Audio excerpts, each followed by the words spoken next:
Tout à fait autre chose à présent. Des mauvaises pratiques s'observent ces derniers temps dans les écoles de la sous-division de l'EPST Mouénéditou. Les enseignants et chefs d'établissement exigeraient aux élèves retardateurs et bavards des blocs, des sables et de concassés qui sont des matériels de construction en guise de punition. Selon la nouvelle société civile congolaise de la province de la Lomami, ces punitions ne cadrent pas avec la formation des élèves. Anissé Minga, coordonnateur provincial de cette structure, nous en dit plus dans ses propos recueillis par Sylvain Fizé-Moukadi. Il y a de ces écoles qui punissent les enfants de cette façon-là. Et quelquefois, même lorsque les enfants n'ont pas payé, voilà, on ravit une chaussure, on dit va chercher l'argent. Ou encore l'enfant a dérangé, il est venu en retard. On lui demande de chercher un tas de sable ou plutôt de pierres.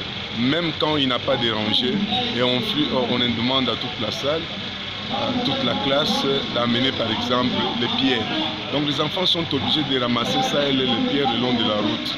Et aussi il y a risque que certains enfants aillent prendre même les pierres d'un monsieur qui voulait construire, et si celui-là l'attrapait, vous savez ce qu'il peut faire avec cet enfant-là? Alors que nous savons que les enfants n'ont pas de moyens pour aller à la carrière afin d'exploiter les pierres ou encore acheter les pierres ou les graviers pour venir les donner aux écoles qui leur exigent ça. C'est par là que nous, société civile, nous trouvons que ce n'est pas un acte que l'on doit tolérer. J'exhorte les écoles à ne pas infliger de telles punitions. Disons les punitions dont l'enfant est incapable de faire.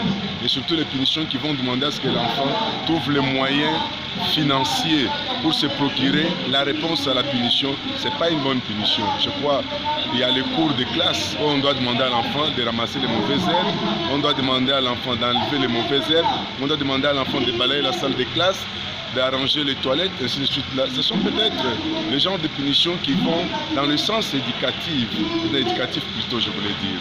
Mais quand on exige à l'enfant une punition qui va dans le sens à lui demander un effort financier pour aller acheter les briques, pour aller acheter les pierres plates, en tout cas, je crois que ce n'est pas une bonne punition à donner, à mon avis.